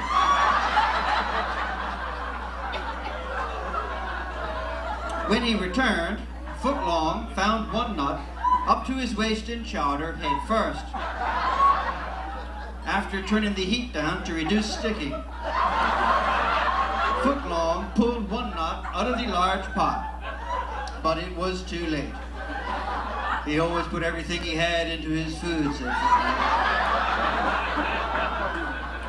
One Nut is survived by his wives, Merlene and Chiquita, and by his sons, Carl Belcher Fogo, Cuthbert Windy Fox, and Cecil B.O. Pitcher. Also surviving are daughters Shirlene, Pearline, and Vaseline, as well as special friend Laverne and her goat Bluebell. One Nut will be laid to rest after a traditional potluck supper and stagger home wake Saturday night at the Spruce Club. In lieu of flowers, donations may be made to the charities nearest and dearest to One Nut's heart. The Hospital Burns Unit, the Bermuda Red Cross Blood Bank, and the Bermuda Breastfeeding Resource Center. Thank you.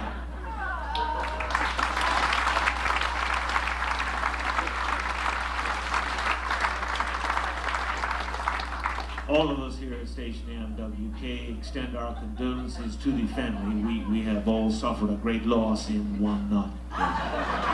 That's it for the news here on Station MWK, but we just got this word in.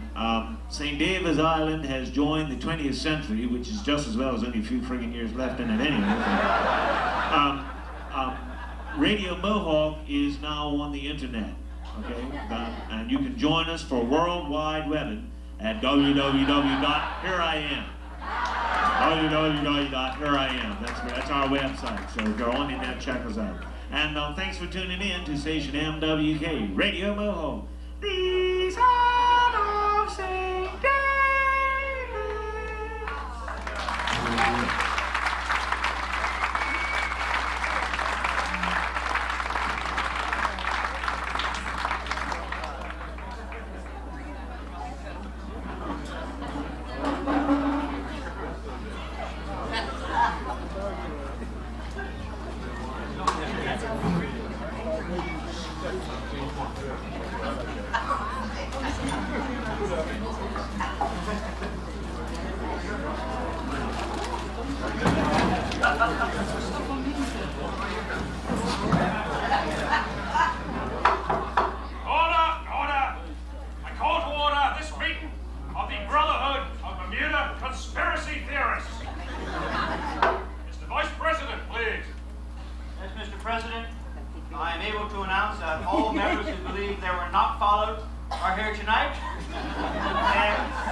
It was resolved at our last meeting that no member of the Brotherhood of Bermuda Conspiracy Theorists will allow their personal history and sacred life essence to be sucked out of their fingertips by those damned ungodly fast-gate machines at the airport. It was further resolved that no member of the Brotherhood of Bermuda Conspiracy Theorists will ever go into Hamilton again. Because those bastards are watching us on those damn TVs. Finally, it was resolved that no member of the Brotherhood of Bermuda Conspiracy Theorists will ever go to the Marriott Hotel again. As it is obviously a secret presidential palace used to test Iraqi biological warfare weapons.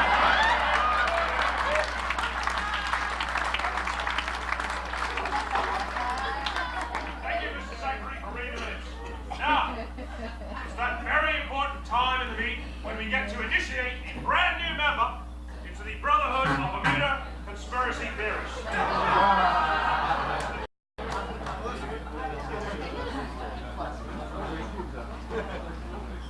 And you are? I'm Jane. Jane. Very loud, please. I'm Jane. There you go. Now, Jane, you are being selected for membership in our elite organization, mainly because of your outstanding paranoia. In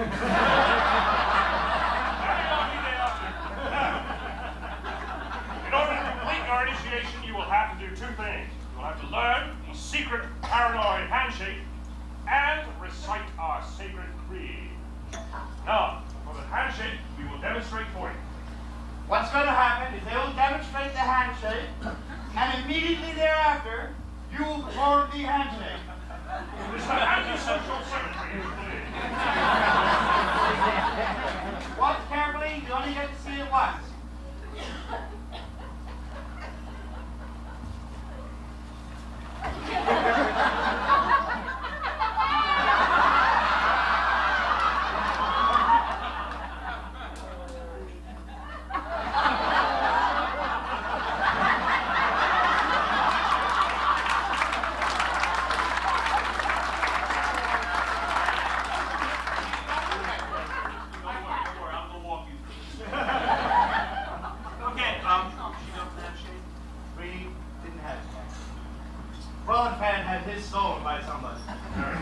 Okay.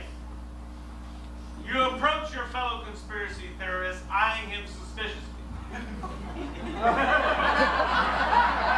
up face to face, shuffle and end up back to back. Look over your right shoulder. Look over your left shoulder. Take your right hand, placing it behind your back. Feeling with a hand. With the other hand.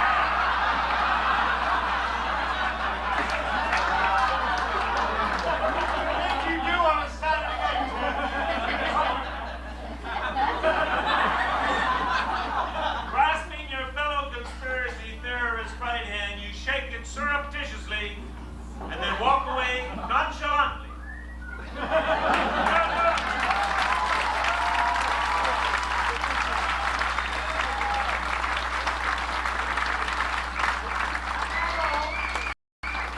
Now it is time to recite our creed. Yeah. You're going to recite the creed, and you must vow to live by its tenets for the rest of your life. All right. You'll repeat after me. Loud and clear, please. I believe that 4-star pizza is a front for the CIA.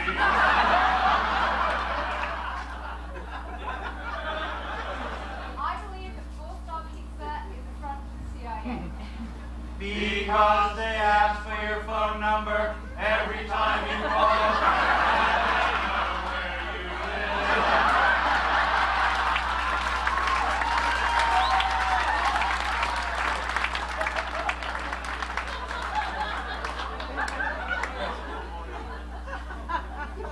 I believe that the animals on the back of the phone book I believe that the animals promote racial stereotypes. stereotypes. Except for the panda, who is obviously Portuguese.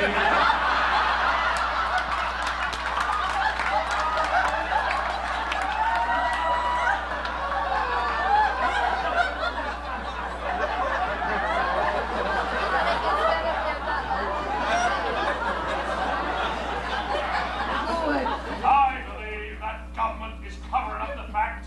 I believe the government is covering up the fact. That space aliens are living among us. Space aliens are.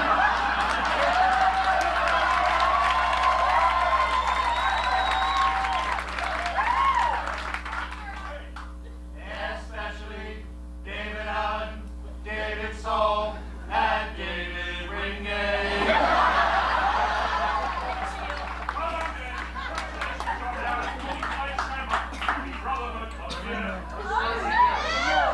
Now it's time for the next show.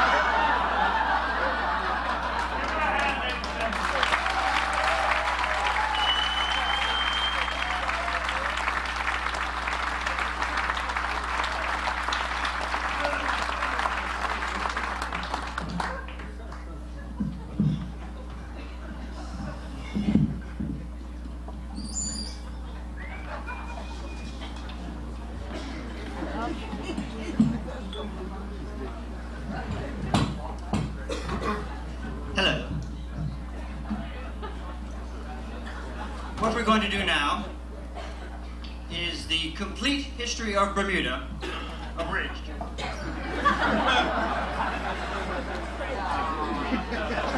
From the beginning until just about the time we were born. So that covers quite a bit of time, and we've done a lot of research on this, and it's all historically accurate. Despite what you learned in school. Are we ready?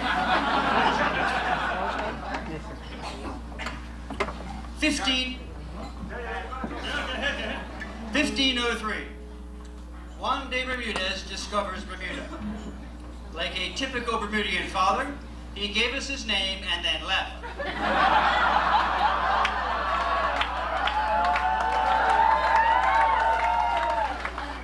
And he hasn't been seen since.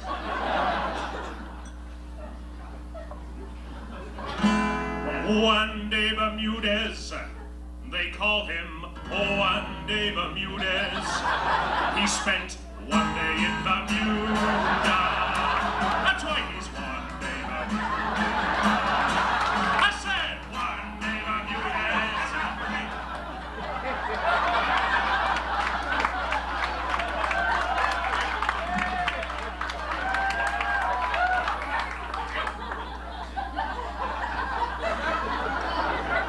It was more than a century later when English expansionism, tempestuous weather, and marital strife combined to cause the islands to be rediscovered again.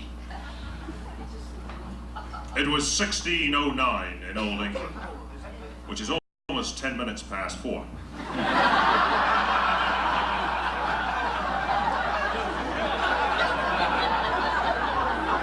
Sir George Somers was sitting in the pub with some lads when his wife burst in through the door.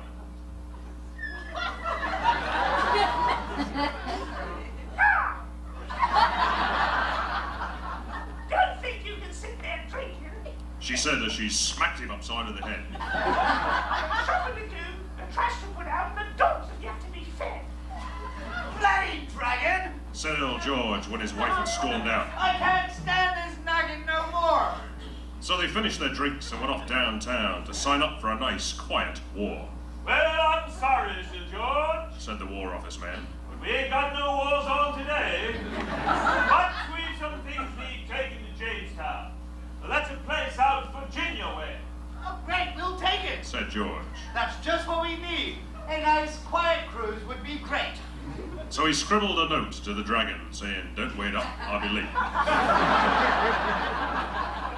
So they all caught the bus over to Portsmouth, that's a little town by the seaside, and they soon found a boat doing trips round the bay, so they all hopped aboard for the ride. And when the captain had got the boat well out to sea, George gave him a crisp £5 note. Then they tossed the poor captain over the side and took command of the boat.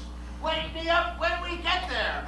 George said to the mate. I'm just going off for a nap. But in no time at all, they got themselves lost, because none of them could read the bloody map. For days without number, they drifted about, till George thought they'd soon all be dead. Then a bloody great thunderstorm swept them away, and the lightning hit George on the head, Bloody hell! said George. First it's the wife, now even God's giving me bothered to aspirin when the boat ran aground on a reef.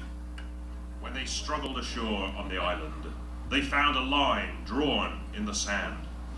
And a longtail who said, Now hold on there!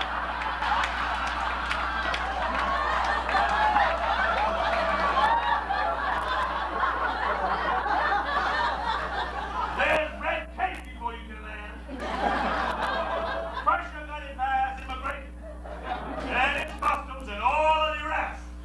So George whipped out his credentials. And the longtail said, This boy, I'm impressed.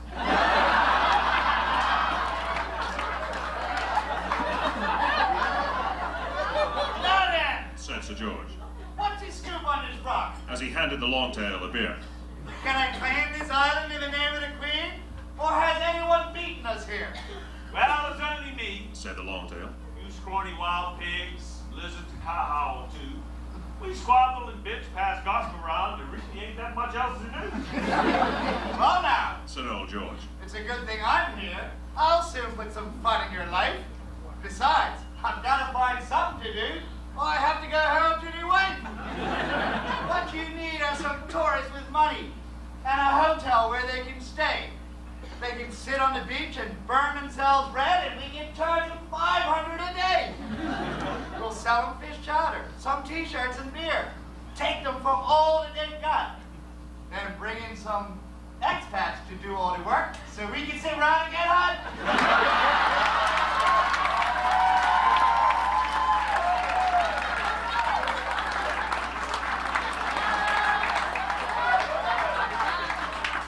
Great! Said the longtail. That sounds like a plan. We will begin construction at once of the ship to bring in the tourists, and we will call it the Deliverance. Like it. Well, the rest, as you know, is history. Bermuda got prosperous and rich. And none of it would ever have happened if George hadn't married a bitch.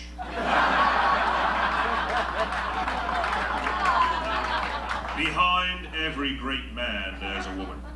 So I guess that is true what they say. Because if not for George's old dragon, none of you lot would be here today.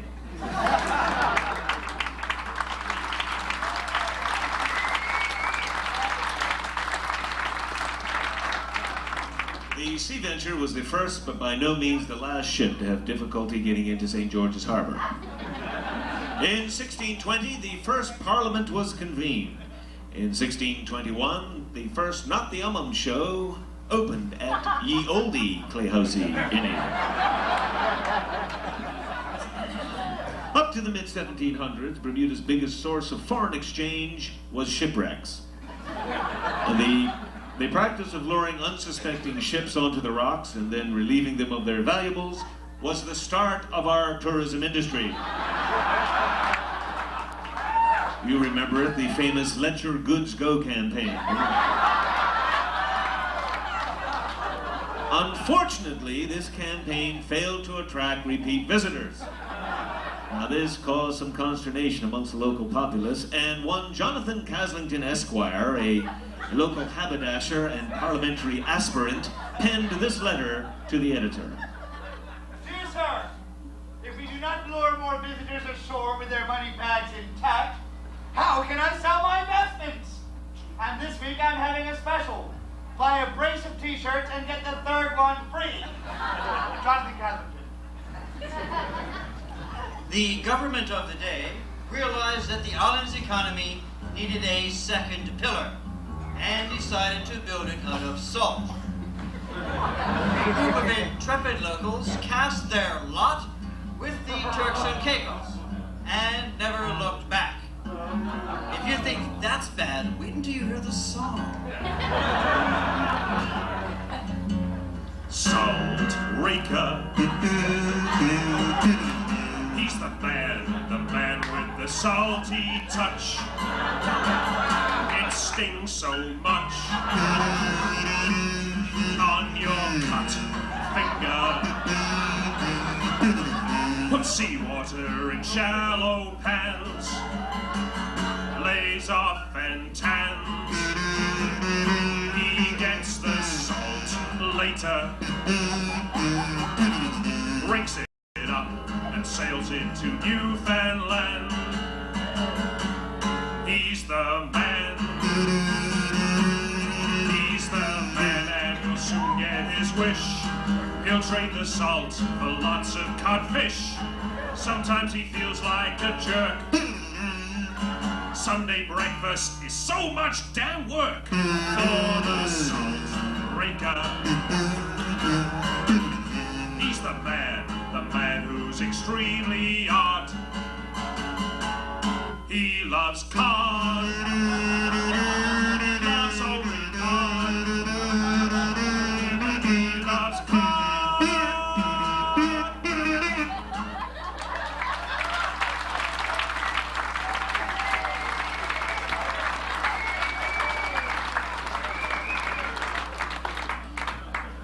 Eventually, Bermudians began looking for a way to make more profit with less work.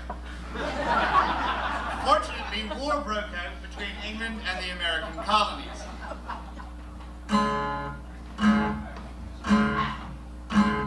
America's off to war again, hurrah, hurrah. America's off to war again, hurrah, hurrah. We don't care which side we take as long as there's a buck to make. It's good for us when America goes to war. During the conflict, a group of Bermudians stole a quantity of gunpowder from the local magazine and rowed it out to an awaiting American warship. Thus began the third pillar of the Bermudian economy, offshore business.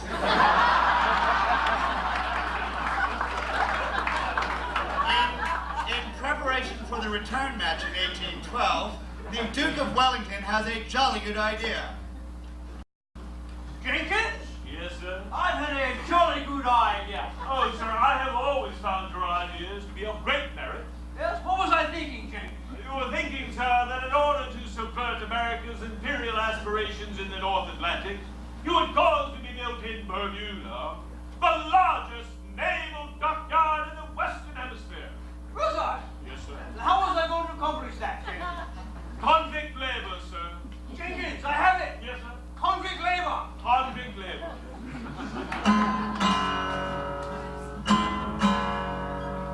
Well, they took us out of jail. Out of jail. To Bermuda, we all did sail.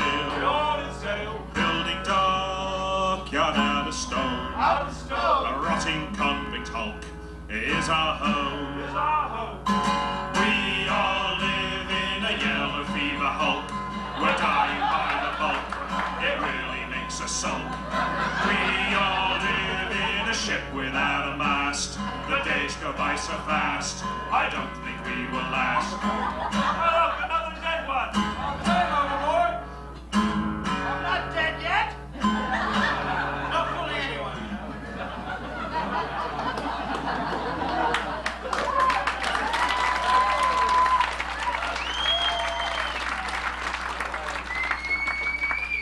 In 1834, slavery was abolished. Soon after, the first Portuguese laborers arrived. Coincidence? You be the judge. Things were getting a bit dull in the Western Atlantic about this time, so it was with no small amount of glee that Bermuda welcomed the news that war had broken out again in America.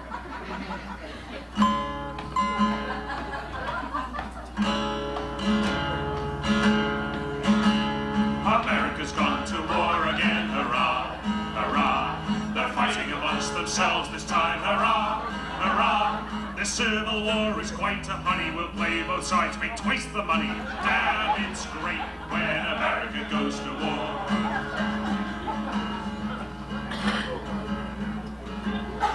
From 1899 to 1902, the British were fighting the Boers in South Africa, and they shipped many of the prisoners of war from that particular conflict over here to Bermuda.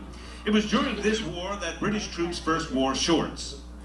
Post-war marketing research showed that Transvaal shorts or Orange Free State shorts didn't mean a damn thing to anybody. Bermuda shorts debuted in 1903, and DeForest Shorty Trimmingham opened a store on Front Street.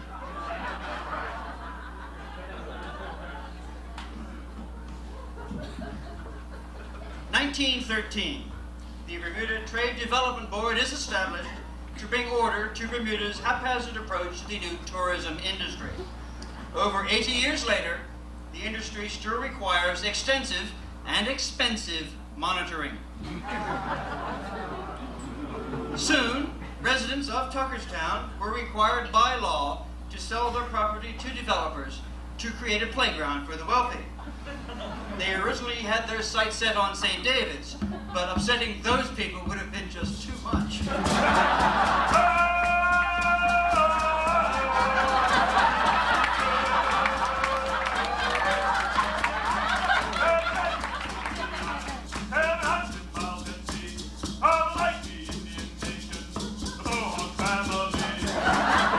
Everybody knows that Mohawks, they're the ones.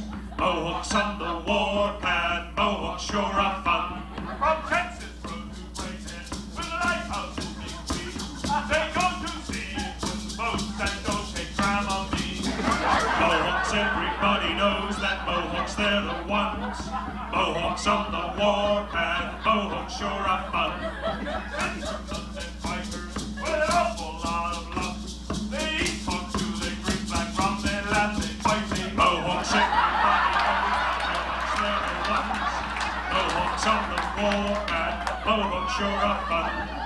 Mohawks, Mohawks, Mohawks.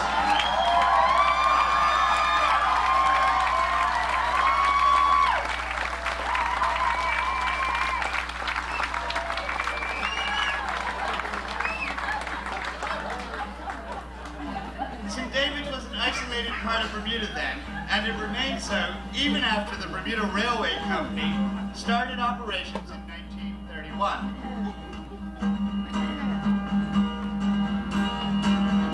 I hear a train a-coming round the bend.